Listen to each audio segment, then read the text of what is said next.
ছাত্ৰীসকল আজি আমি পঞ্চম শ্ৰেণীৰ পাঠ নম্বৰ 11 অসমীয়া পাঠ্যপুথিৰ পৰা অমলপ্ৰভা দাস এই পাঠটো লৈ আহিছো আৰু আশা কৰোঁ তোমালোকে এইটো শুনি নিশ্চয় ভাল পাবা। আমাৰ দেশত পুৰুষৰ লগতে সমানে দেশৰ হকে কাম কৰা অনেক নাৰীৰ বিষয়ে আমি পঢ়িবলৈ পাওঁ। তেওঁলোকে সমাজৰ পৰম্পৰা ভাঙি নিজৰ প্ৰতিভাৰে সমাজৰ উন্নতিৰ হকে বহু কাম কৰি গৈছে। তেনে মহিলাসকলৰ ভিতৰৰে এগৰাকী হ'ল অমলপ্ৰভা দাস। নম্ৰ, বিনয়ী আৰু দৃঢ়তা সম্পন্ন অমলপ্ৰভা দাসে জাতিৰ পিতা মহাত্মা গান্ধী আৰু আচাৰ্য বিনোৱাজীৰ আদৰ্শতেই নিজকে বিলীন কৰি দিছিল।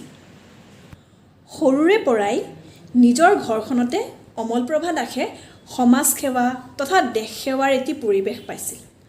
পঢ়া শুনাত তেখেত বৰ চোকা আছিল। সেইবুলি অমলপ্ৰভা দাস অনবৰতে কিতাপ পত্ৰ পঢ়ি থকা বিধৰ নাছিল।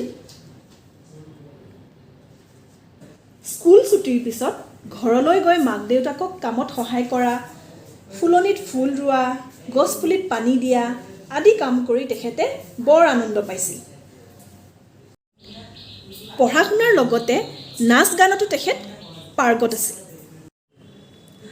মহাত্মা গান্ধীৰ অসহযোগ আন্দোলনৰ সময়ত অমলপ্ৰভা দাসৰ পৰিয়ালে পৰম নিষ্ঠাৰে যঁতৰত সূতা কটা কাম কৰিছিল। 10 বছৰীয়া অমলপ্ৰভা দাসেও সূতা কাটিবলৈ শিকিলে। সেই যে সূতা কাটিবলৈ শিকিলে, গোটেই জীৱন তেখেতে আজৰি সময়ত তাকেই কৰি কটালে। আনকি কলেজত পঢ়ি থকা সময়তো সময় উলিয়াই তেখেতে সূতা কাটিছিল। স্কুলীয়া শিক্ষা শেষ কৰি অমলপ্ৰভা দাসে ডিব্ৰুগড়ৰ পৰা গুৱাহাটী পাইছিলহি। তেখেতৰ উদ্দেশ্য আছিল কটন কলেজত ISC পঢ়া। পিছে সেই সময়ত কটন কলেজত কেৱল ল'ৰাইহে পঢ়িব পাৰিছিল, ছোৱালীয়ে নোৱাৰিছিল।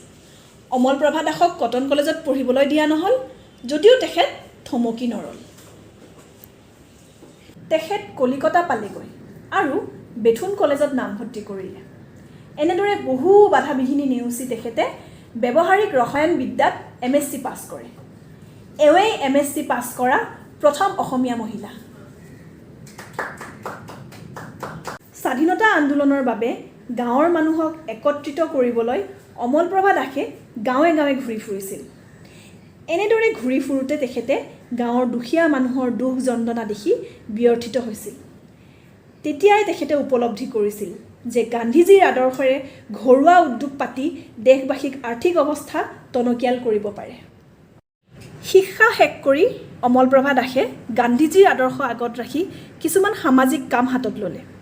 দেউতাক ডক্টৰ হৰিকৃষ্ণ দাসৰ শৰণীয়া পাহাৰত থকা মাটিতে কিছুমান ঘৰুৱা উদ্যোগ পাতিলে। এই উদ্যোগবোৰ হ'ল তেলপেৰা, কাগজ তৈয়াৰ কৰা, চাবোন তৈয়াৰ কৰা, মৌ পালন কৰা, তাঁতত কাপোৰ বোৱা আদি। সেই সময়ৰ ডেকা ডেকেৰীসকলক স্বাৱলম্বী হোৱাত এই উদ্যোগবোৰে সহায় কৰিছিল।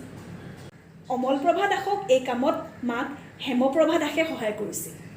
মাকে বিশ্বাস কৰিছিল যে স্বাৱলম্বনৰ জৰিয়তেহে দেশে প্ৰকৃত স্বৰাজ লাভ কৰিব পাৰিব। তেনে সময়তে এইগৰাকী মহিয়সী মাতৃৰ পৰলোক ঘটিল। দেশপ্ৰেমিক ডক্টৰ হৰিকৃষ্ণ দাসে পত্নীৰ আশা পূৰাবলৈকে শৰণীয়া পাহাৰৰ সেই উদ্যোগবোৰৰ ঘৰ মাটি কস্তুৰবা স্মাৰক নিধিৰ নামত উচৰ্গা কৰিলে। সেয়াই বৰ্তমানৰ কস্তুৰবা আশ্ৰম।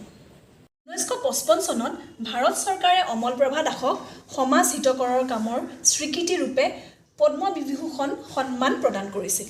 কিন্তু তেখেতে সেই সন্মান গ্ৰহণ নকৰিলে।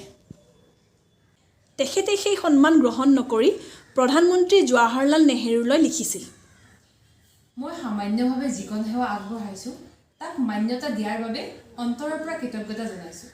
কিন্তু মই এই সন্মান গ্ৰহণ কৰিব নোৱাৰিম, কিয়নো ই মোৰ মনলৈ অহংকাৰ ভাৱ আনি দিব।